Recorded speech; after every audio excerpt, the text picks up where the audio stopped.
Welcome to this broadcast of the virtual SpaceTV, brought to you by Hobby Space and Binary Space. I am Amanda Bush, your host.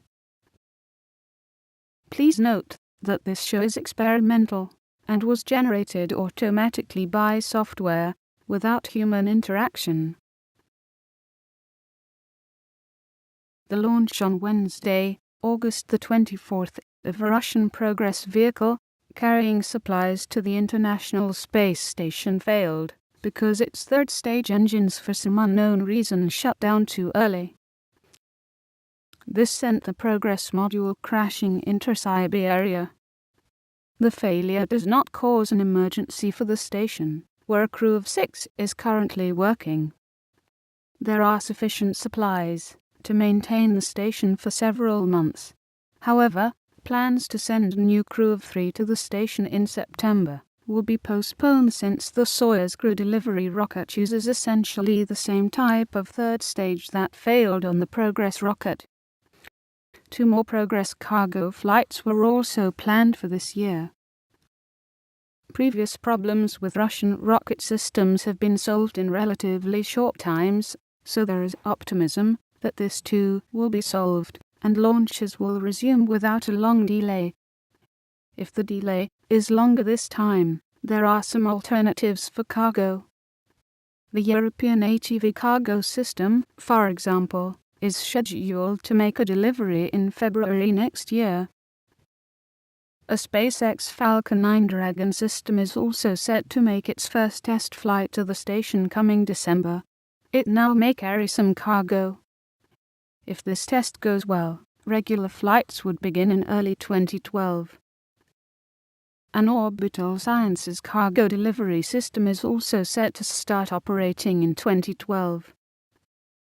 There is currently no alternative to the Soyuz, however, for crew transport. It will be at least 2 to 3 years before a U.S. commercial transport system will be ready to take human passengers to the station. 3 of the current station crew may come home within the next month or 2 via Soyuz capsule docked to the station. The remaining 3 could stay for several months while waiting for the rocket problem to be solved.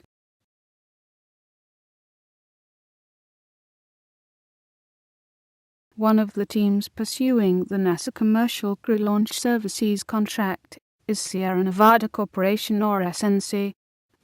SNC is developing the Dream Chaser rocket plane that would launch on an Atlas V rocket with a crew of up to 7 to the International Space Station. It would then return to Earth for a runway landing. The Dream Chaser's design follows closely to that of NASA's HL-20 lifting body, which in turn was inspired by the Soviet Bor-4 vehicle, tested in the early 1980s.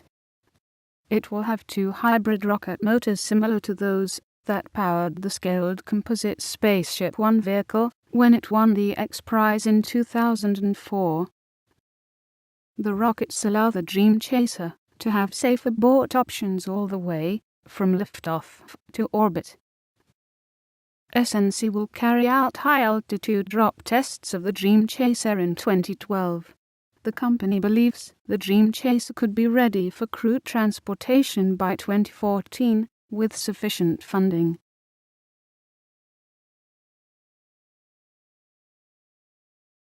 The Voyager 2 spacecraft has now been traveling for 34 years and is over 14 billion kilometers from Earth. It takes a radio signal over 26 hours to reach the spacecraft. Jumping ahead of Voyager 1 in the launch queue, Voyager 2 lifted off in 1977 and flew close by Jupiter in 1979.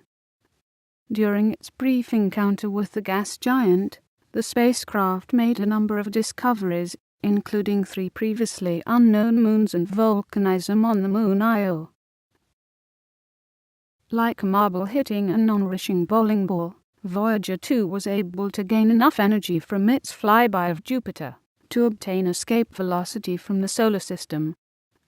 Furthermore, the trajectory of the probe was carefully planned to allow Voyager 2 to complete a grand tour of all of the other gas planets, Saturn, Uranus and Neptune, making major discoveries at all of them. Voyagers 1 and 2 are now in the Helios Heath, where the Sun's solar wind meets the interstellar medium, slows down, and becomes turbulent. In 2015, Voyager 2 should reach the Heliopause, where the solar wind comes to a complete stop. Both spacecrafts are still operating, and their radioisotopic power supply should keep them working and transmitting data to Earth until at least 2025. By that time, they should have left the Heliopause and reached interstellar space.